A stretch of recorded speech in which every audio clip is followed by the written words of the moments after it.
afternoon, everyone. My name is Amanda Gunter, and I'm one of the directors here at Brain Balance Achievement Centers. And I just want to welcome you to this afternoon's webinar. The title of it is called More Than Bad Grades: The Impact of Learning Struggles on Self-Esteem and Mental Health.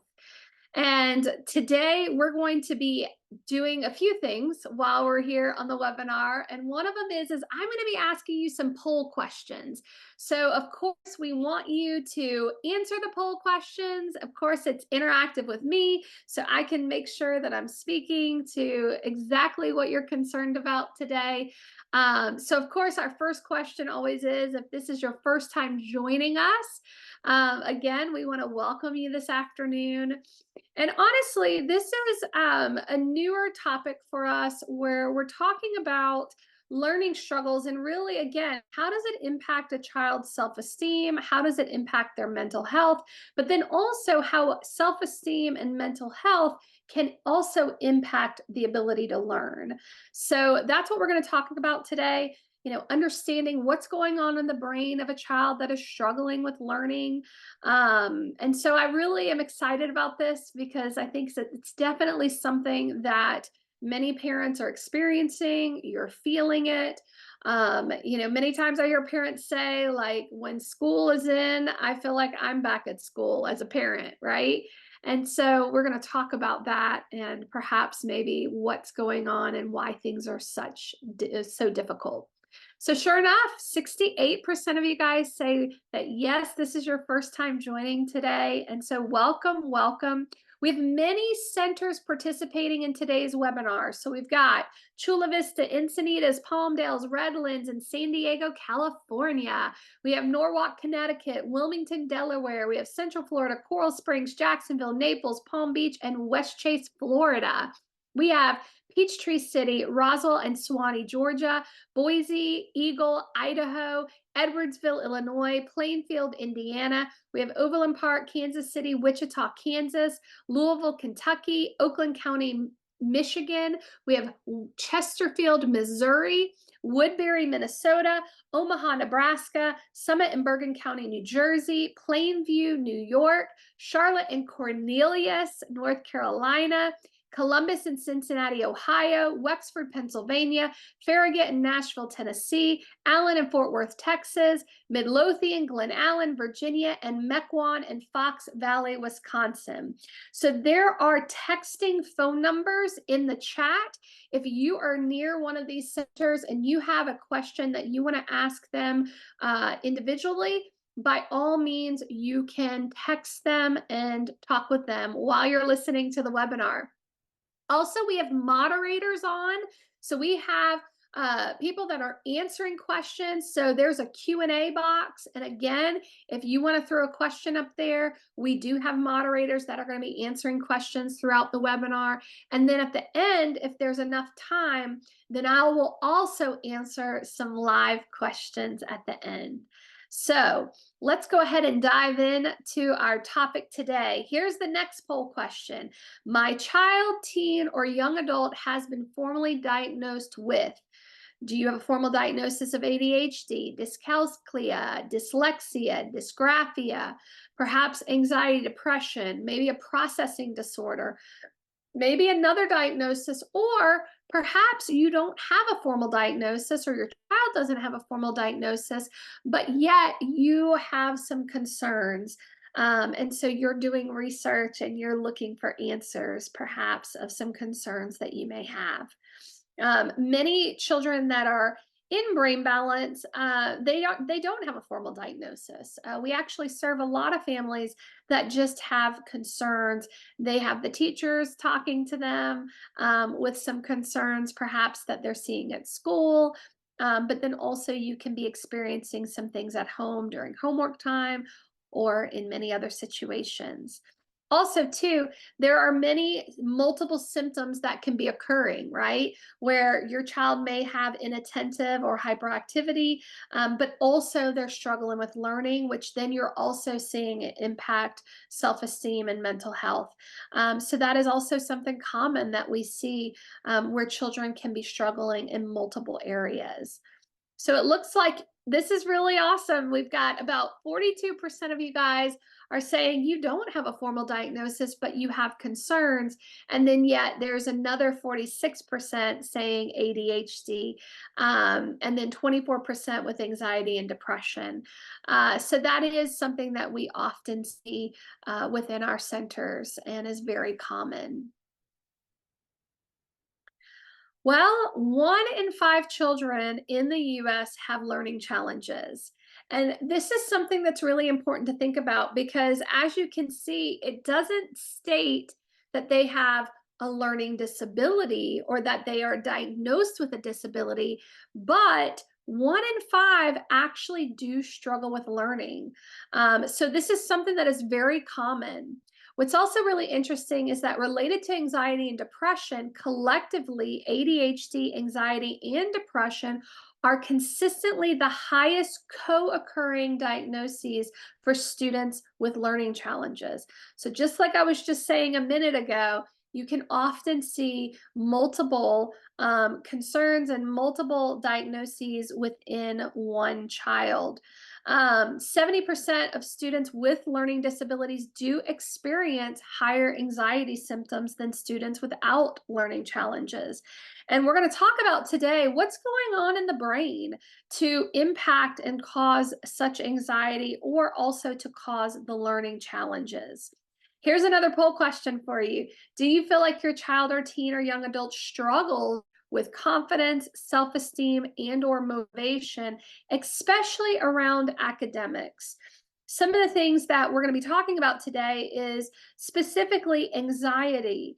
Do you see anxiety around specifically when it comes to academics? So you see a higher rate of anxiety during the school year, or are you seeing anxiety throughout their entire life in different situations and circumstances? Today, we're going to be specifically talking about anxiety related to learning challenges and then also learning challenges related to anxiety.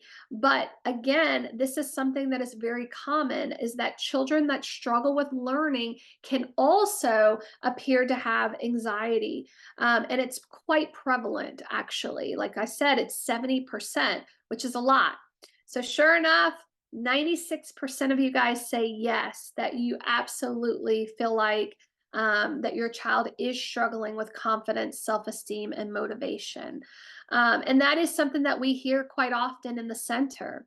Self esteem is actually associated with anxiety, depression, and academic stress, which can significantly affect students' quality of life and links to suicidal ideation. So, as they become older, this can be more and more of a concern.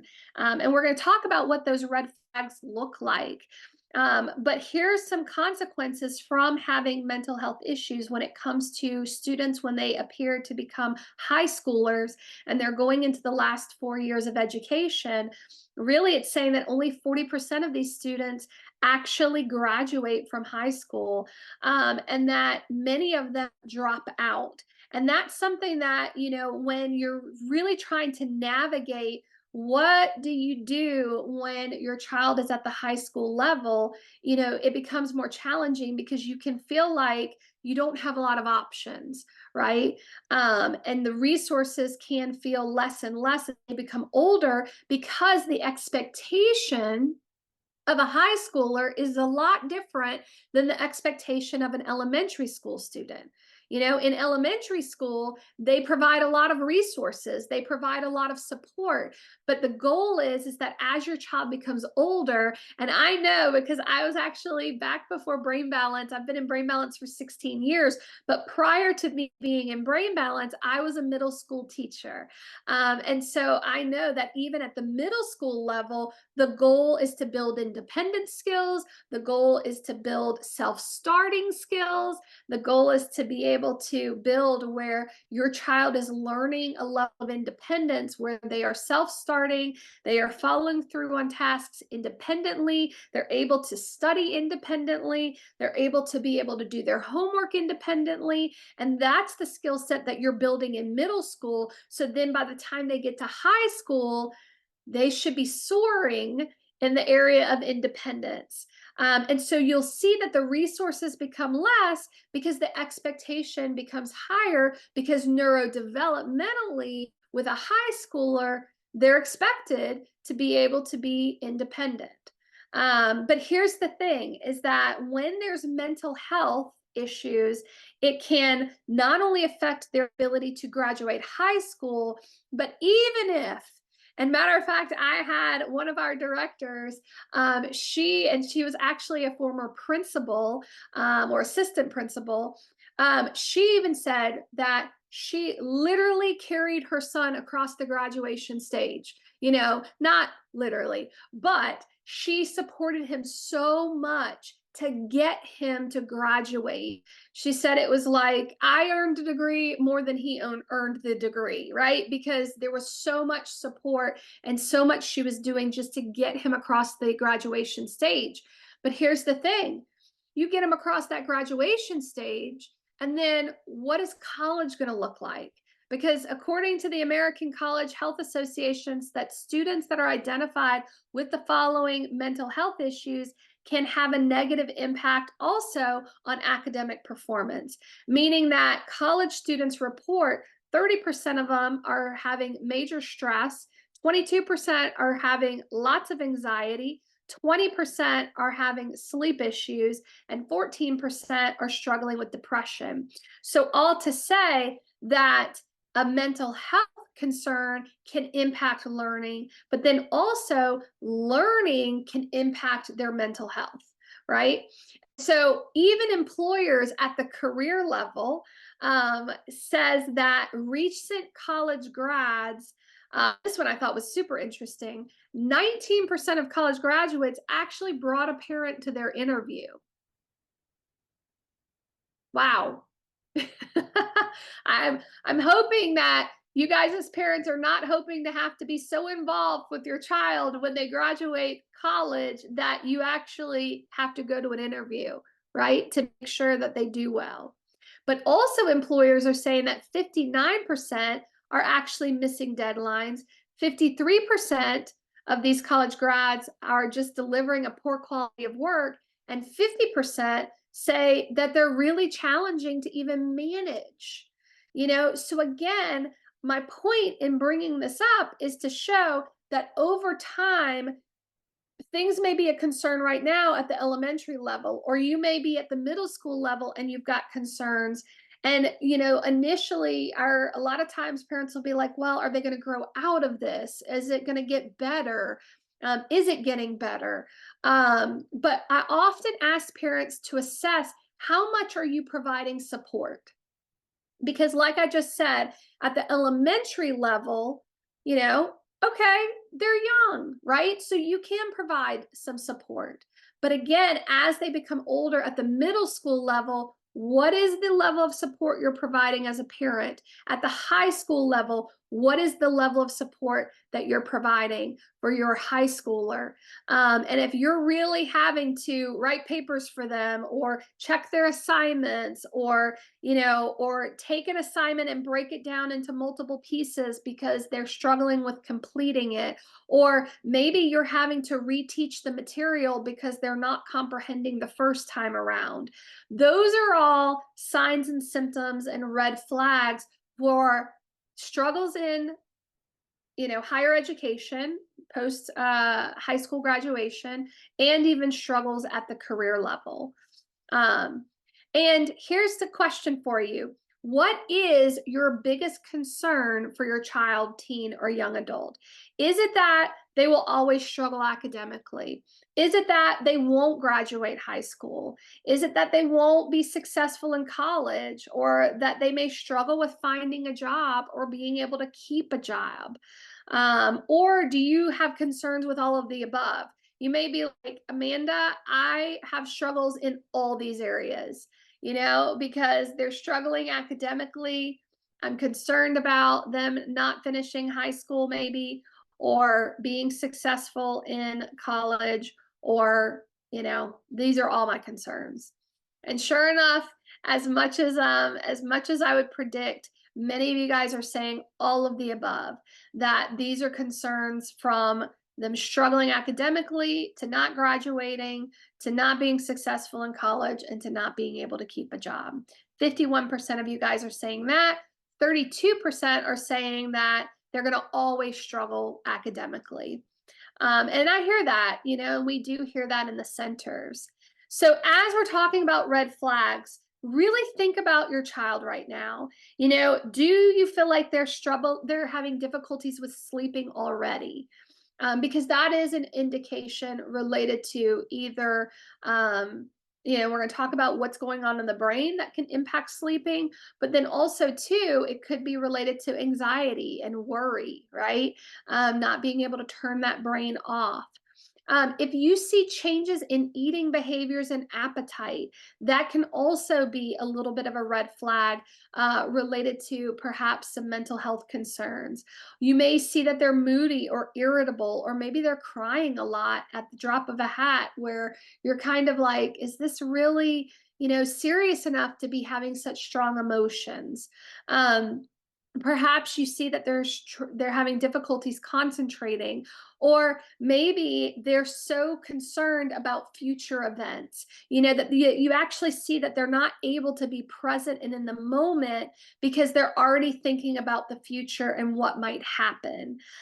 You also may see that their test performance, is challenging, and it may not be because you might study with them and they have the material, and then they go into the classroom, and then when they take the test, they bomb it, right? And so it could be test performance related to anxiety, or it could be related to memory and having difficulties remembering content. So those are different things that we consider and we look at when we're looking at, understanding why a child may be struggling.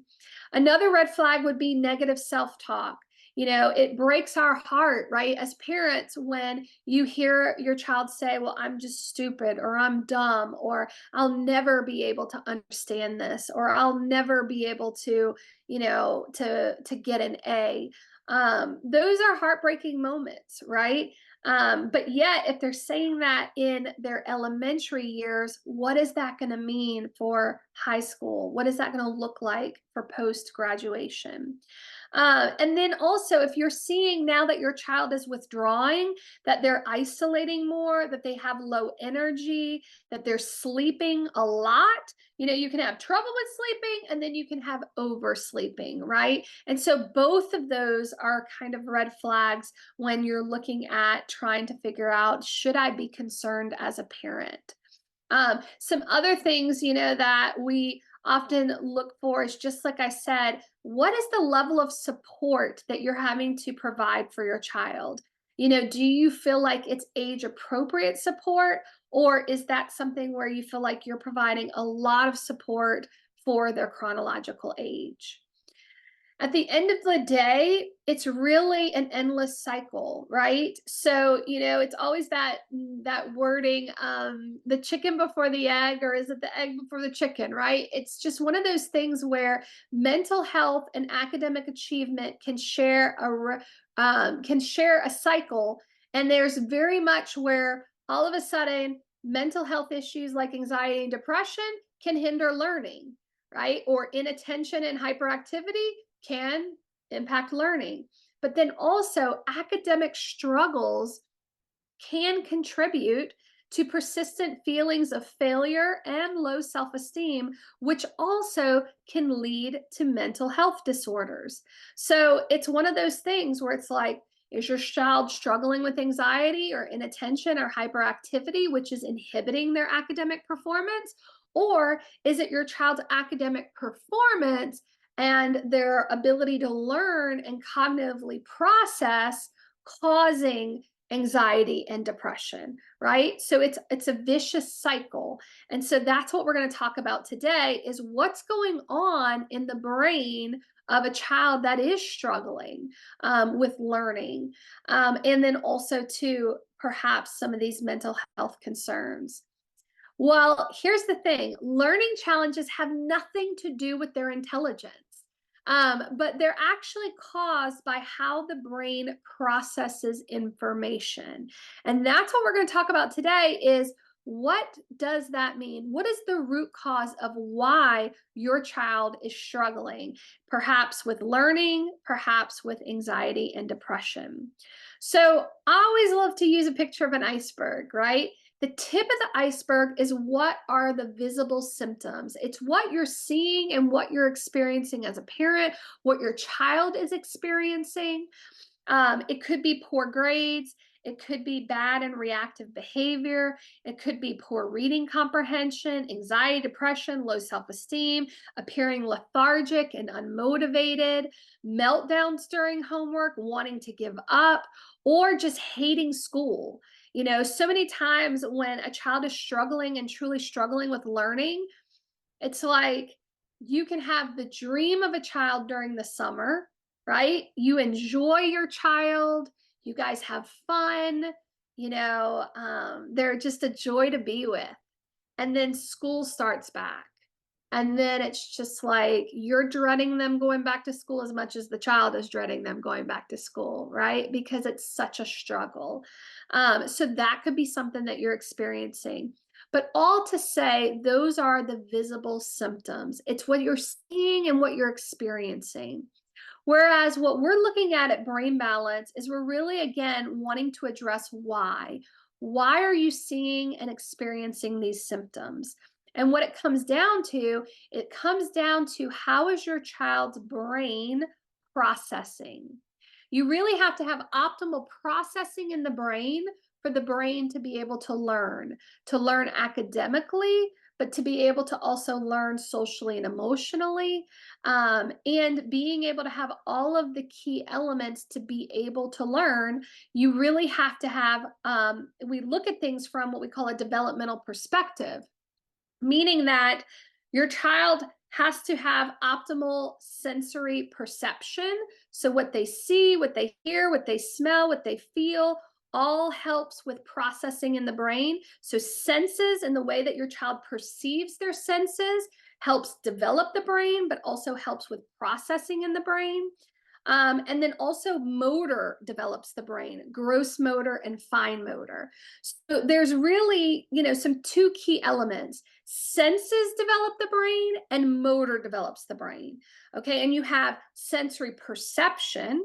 So again, what your child sees, hears, smells, and feels all helps develop the brain. And then gross motor, fine motor helps develop the brain. All right. But to go even deeper than their sensory systems and their motor systems, we actually have to look at primitive reflexes. Now, primitive reflexes are involuntary motor responses. They originate in the brainstem and they're present at birth. And in early child development, it actually is good to have primitive reflexes. We call them survival reflexes because your child's brain isn't fully developed when they're a baby. All right. So these primitive reflexes, again, involuntary motor movements that are present and they're needed. Okay. However, it's when that brain is developing through their sensory systems and through their motor systems that these primitive reflexes should integrate and should no longer be present.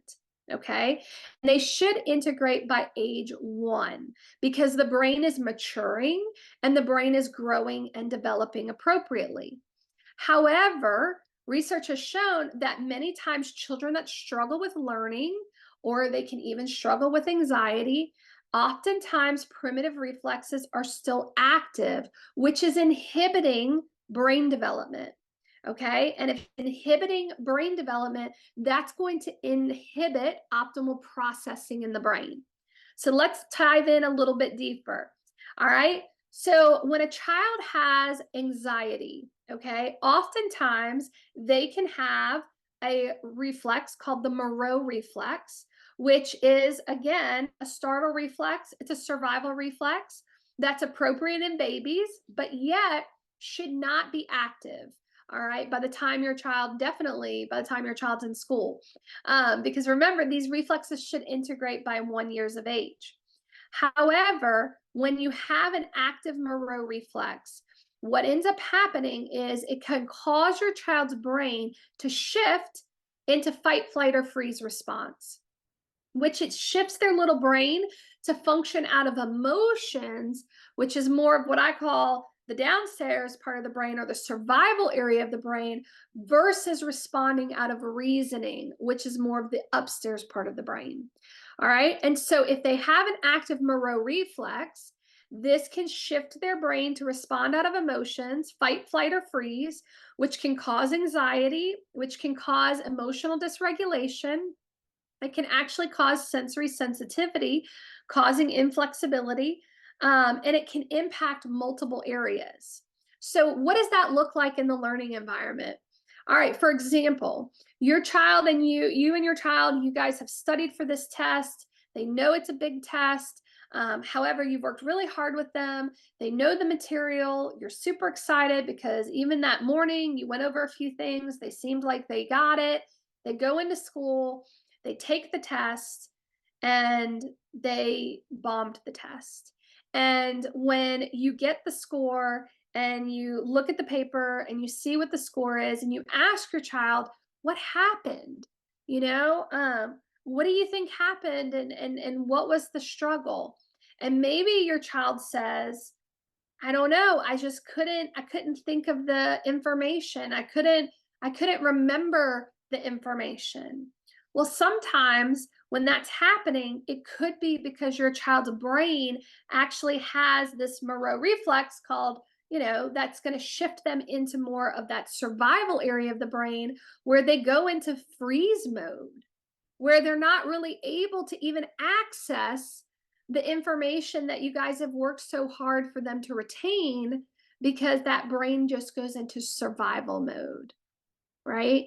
And so that's an example of how a child can have an active Moreau and then go in to take a test, and then all of a sudden they're just not able to access the appropriate information.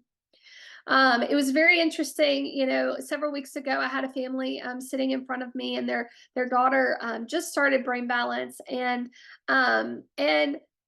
we were actually talking with the teacher at school, and the teacher was complaining that she felt like that the child was not focusing, and that she would sit there in class and she would take extremely a long amount of time to actually get finished with her daily assignment, and it was specifically math.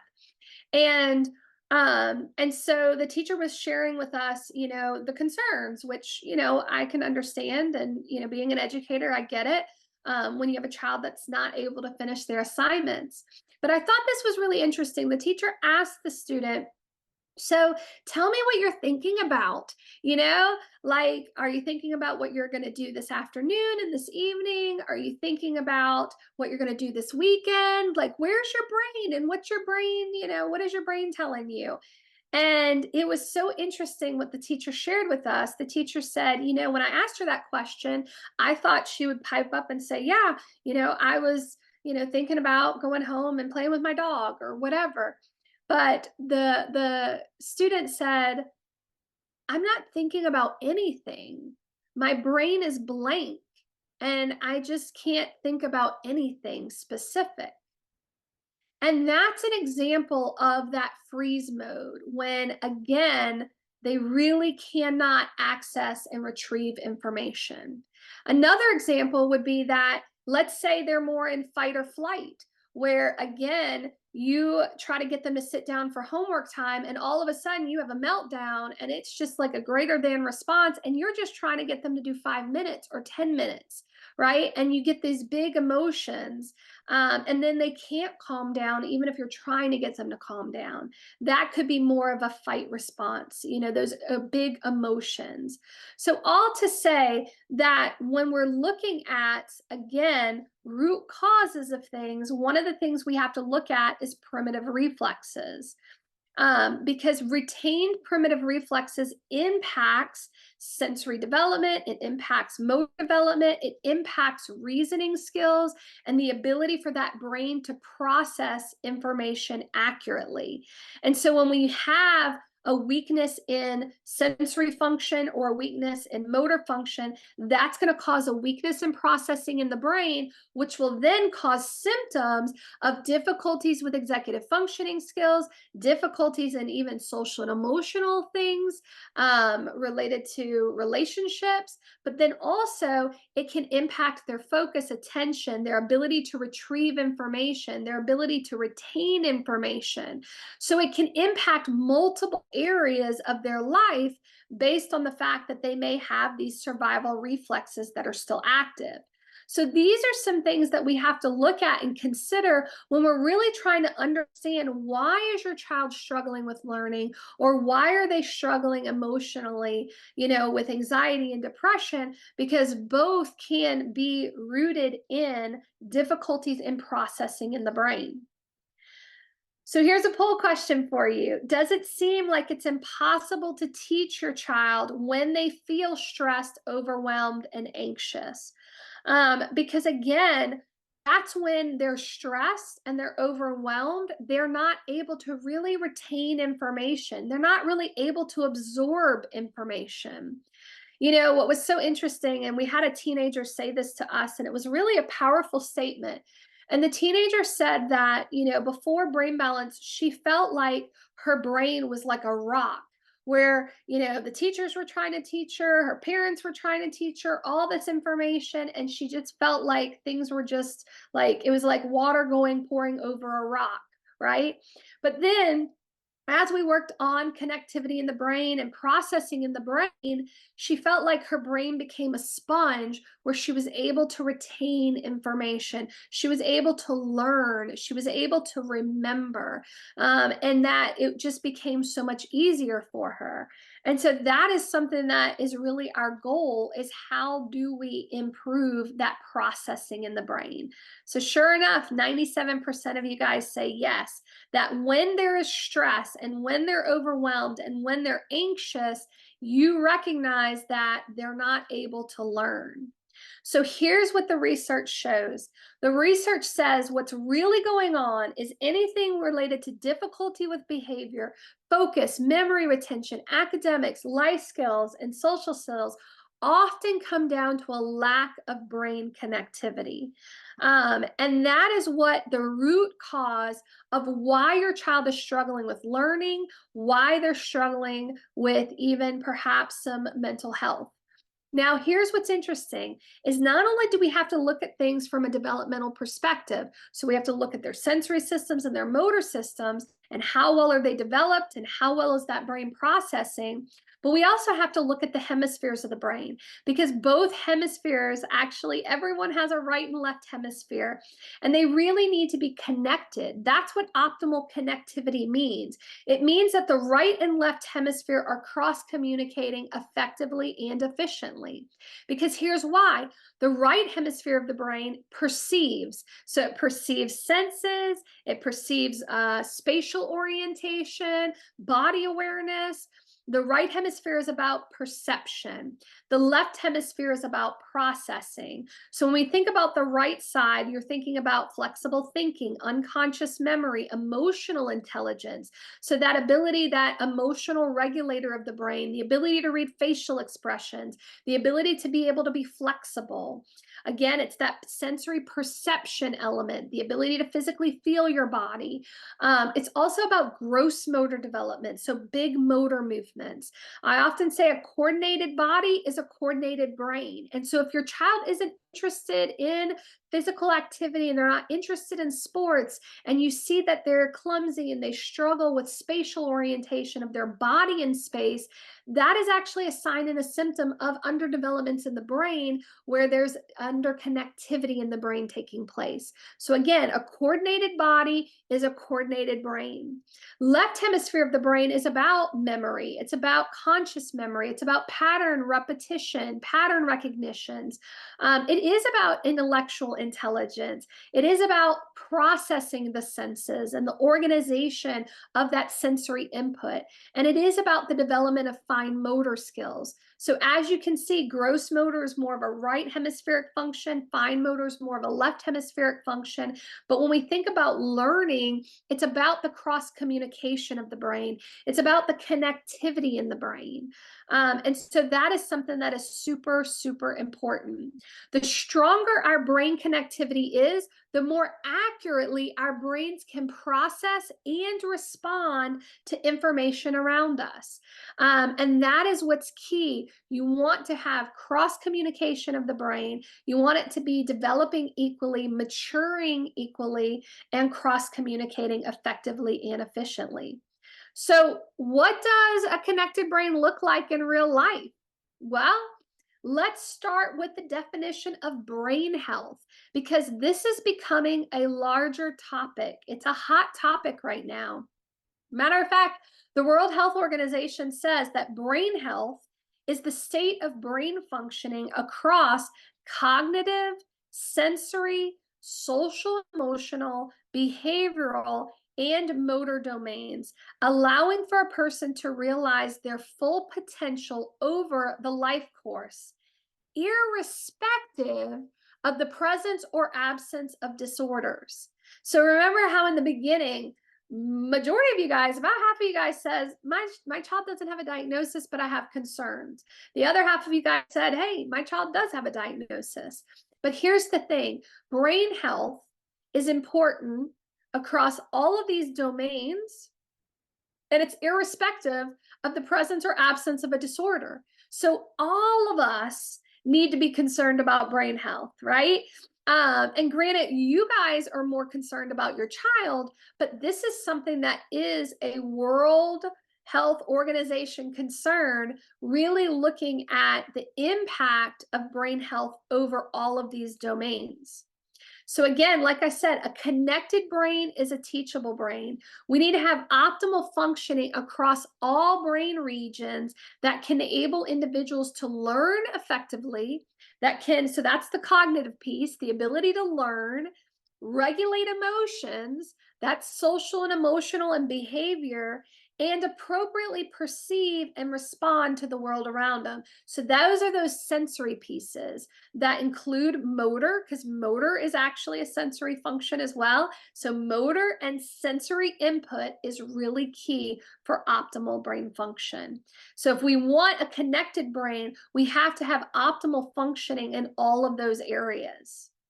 So how do we strengthen brain connectivity? That's the good news, is that even through adulthood, we once thought that once your child originally it was hit 9 years old, and then that was it, whatever development you got, you got. Then it was like, well, actually, no, development continues, and it continues even through young adulthood and age 25, which is true. The physical brain is still developing. But here's what we know through the study of neuroplasticity, is that the brain can change and we can improve the connectivity of the brain throughout a person's entire life.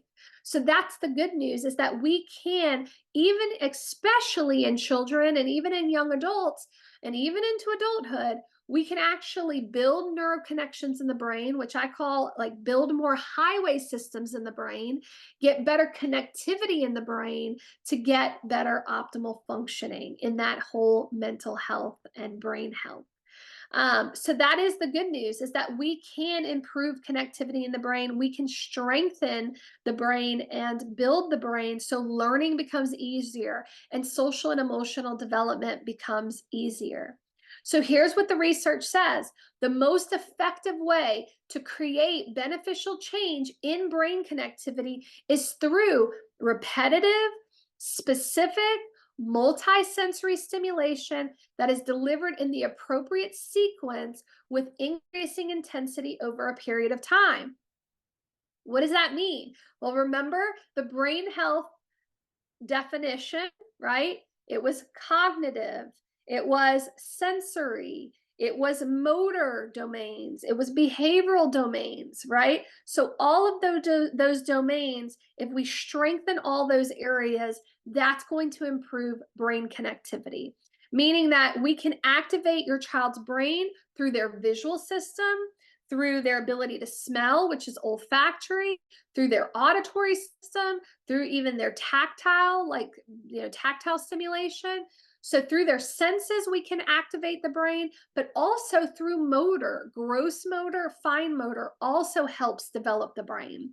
But it really needs to be multiple sensory inputs simultaneously, meaning that we're really hitting the brain simultaneously with multiple stimulations, and then also in strengthening their motor systems at the same time.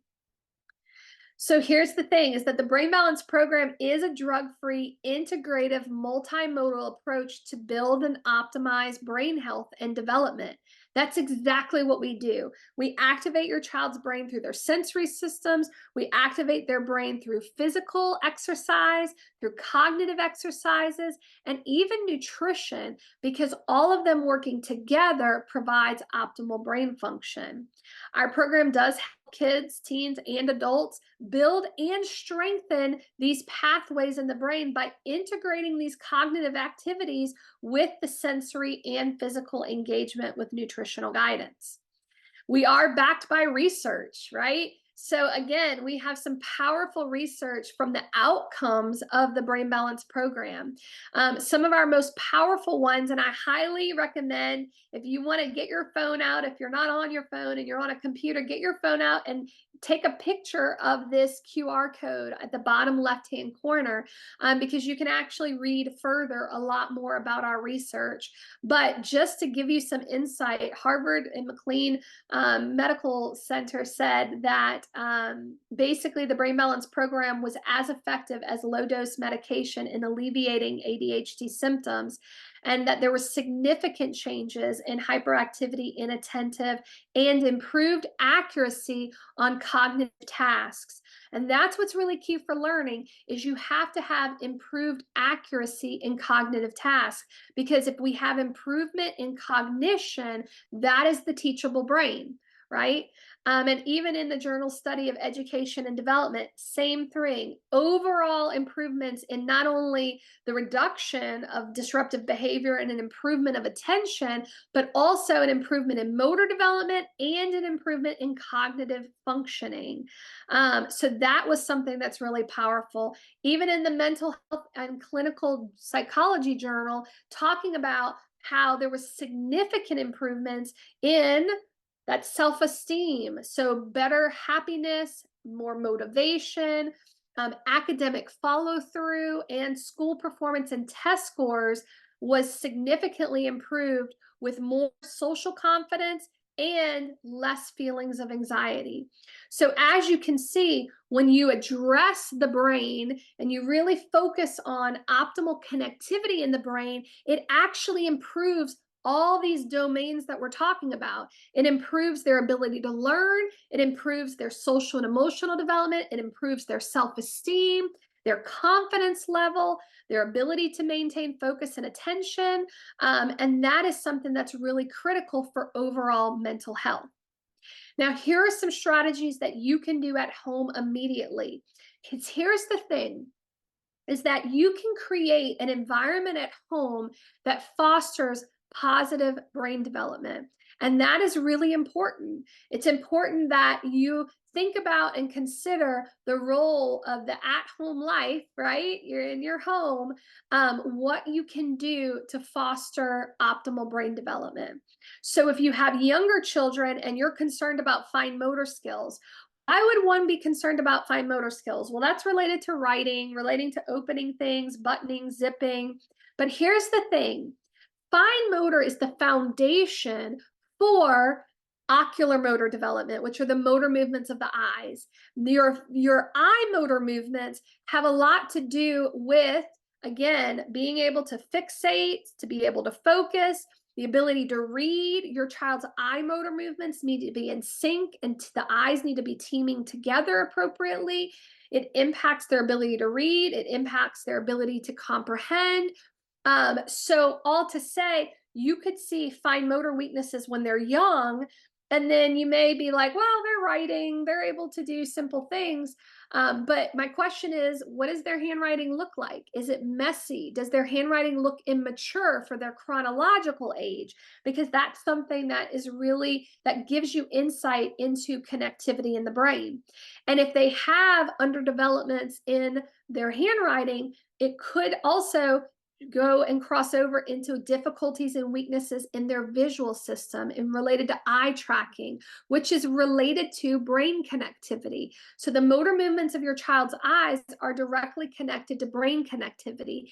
And there are even primitive reflexes that we look for in brain balance that can inhibit the development of your child's visual system and their eye tracking. So a lot of things connect to each other. So all to say, these are some great games to buy and have around the house that can work on fine motor skills. And then also these games below, the Zingo, the Boggle, the Scrabble, those can also help with eye tracking. All right. So all to say that looking at these different modalities can be super helpful. They're not just fun activities, but they actually can help develop the brain. Now, remember that home strategies that can promote self-esteem and healthy brain development. One of the things that we often encourage parents to look for, where are your child's strengths, and highlight those strengths, because that can help boost self-esteem, that can help boost mood, and it can also really help be able to bring some confidence in areas where they are excelling. And then also too, some things that, gross motor develops the brain, fine motor develops the brain. So if you have a child that has strengths in motor functions, that also is really optimal for not only helping related to self-esteem and those feel good endorphins, but also too, it can also help continue with brain development and connectivity in the brain. Also getting them outside, making sure they have some strong vitamin D, and just get them moving, because movement and motor are really key for optimal brain development. Now, we have this resource for you guys. This is going to be emailed to you. And these are great pieces of information to understand how you can develop your child's brain at home. All right. So we talk a lot about their gross motor skills. We talk about their fine motor skills, but also how do you build self-esteem? Being able to review positive affirmations and their identity before they even leave for school in the morning. Focus on effort, not on just grades, right? So really encouraging your child to give full effort, and how full effort is really key, and what is most important to you. Some of the things that oftentimes I can hear from teachers, and then also it can trickle down into parents, is when you hear teachers say, well, if they would just focus, they actually are really bright and they would actually do really well. Well, typically there's a root cause of why your child's not focusing. Okay. And if you've tried all the behavior modification techniques and your child still is struggling with focusing, then it's probably related to their brain function. All right. So that is something that's really important to think about, is that, is it really effort, or is there something deeper going on? Because the message that the teachers could be sending your child, the message that you can inadvertently be teaching, sending to them, is that, well, you're not trying hard enough and you're just failing because you're not giving enough effort. I've always remind parents, remember your child, typically children want to please you. Especially the younger they are, the more they want to please you. And so when they're struggling and you're seeing that, it doesn't matter how much I motivate them and try to extrinsically motivate them, we're still seeing these struggles, then typically it's because of a weakness in brain function. And so you don't want to impact their self-esteem even more when it's maybe some things that they can't control, and that's something to consider. Consider getting a mentor. Consider looking for activities where they can shine and they do excel. And then also just be aware of your facial expressions and be aware of just the level of negative comments that you're making, because that can also impact them as well. We even have more resources. If you call your local center and say, hey, I was watching the webinar on learning and self-esteem, And Amanda said that there's even more resources that I can use at home to activate my child's brain. They can email them to you. We have specific music that can activate the brain appropriately. We have different smells, different visual activities that we can give you, that you can do these exercises every day with your child, because it is about repetition, okay? It is about repetition. And so that is something that, again, if you reach out to the local center, they will be able to email you even more resources that are specific to your concerns and your child. So again, to wrap all of this up, because I know it's a lot of information, but when you're thinking about what is the root cause of why my child is struggling, the first thing I want you to take away from this webinar is that the root issue is related to connectivity in the brain. When there are underdevelopments in the brain, it can impact the way that your child's brain is processing. When there's weak connectivity in the brain, it impacts their ability to learn. It impacts their ability to socially and emotionally develop. So that is the first takeaway, is that's really the root cause of what's going on. Then we have to understand why. Why does your child have a weakness in brain connectivity? And these are the areas we consider when we're putting a customized plan together for your child and your family. We are looking to address all of the root issues of why, because as you saw in that mental health definition, it impacts multiple domains. So we have to address all those domains to get optimal brain connectivity. You can't just address one area. Let's say you want to address the visual system. Well, that's only one sensory input. Its brain connectivity is impacted by all sensory inputs, by all motor inputs. And if they have primitive reflexes, that's inhibiting development in their sensory systems and their motor systems. So we have to look at, does your child have any primitive reflexes? What is their sensory perception versus their sensory processing? Where are their motor skills, gross motor, fine motor, body awareness? Where are their eyes related to reading and comprehension? Where are they socially and emotionally related to behavior? So again, it's addressing all of those domains and then putting together a customized plan that can actually strengthen all of those areas to bring optimal connectivity in the brain and optimal processing in the brain. If you feel like you've been struggling for a long time, if you feel like you've been trying multiple strategies, multiple things, and you feel like you're still struggling, then that's when I would encourage you to take the next step and reach out to your local center, because they're going to give you concrete information about your child, of what's holding your child back from being fully successful. You know, when there are underconnections in the brain, we're not even seeing their full potential. When your child's brain is fully connected, the sky is the limit.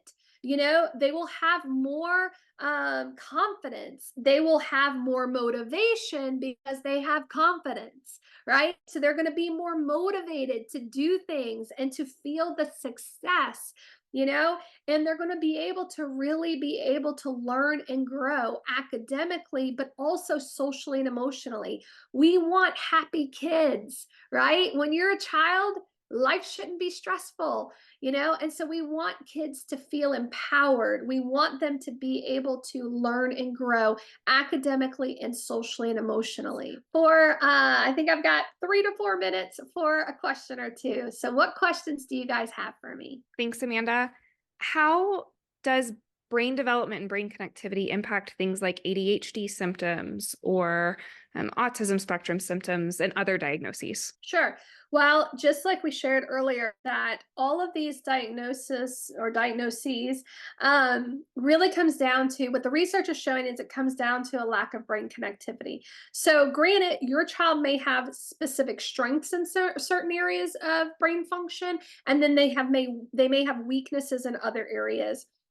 But at the end of the day, it's all about connectivity in the brain. So it's really being able to create a customized plan for your specific child, because the diagnosis is really a lot of symptoms. It's a list of symptoms. Do they qualify for this diagnosis because they have enough symptoms to qualify them for that diagnosis? So that's really what a diagnosis is. Whereas the root issue is why, and the why is the underconnectivity in the brain. So we may have different students in the center. We are working on different things because it all is customized based on your child and their specific brain. And so that's how things can be a little bit different based on diagnoses, based on just what their brain is presenting. But at the end of the day, it's how do you strengthen brain connectivity to get better processing in the brain so your child's brain becomes teachable, so they can academically learn, but then they can also socially and emotionally develop.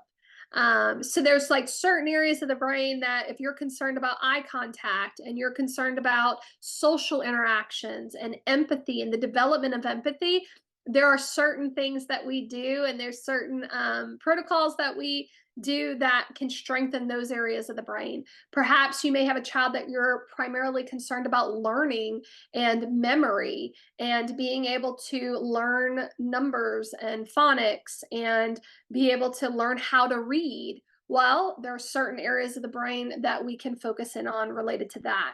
So that's where the customization comes in. And that is where the first step is just to reach out to a center, call and tell them you want to take the next step, either go in for an assessment or go in for a consult, and really just get more specific information about your child. Good question. Thanks, Amanda.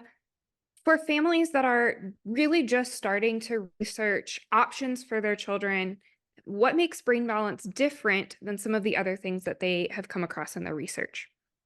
I would say that, one of the things we've been around for 17 years, and, the World Health Organization just came out with this definition of brain health about a year ago. And we at Brain Balance were so excited because it's exactly what we do.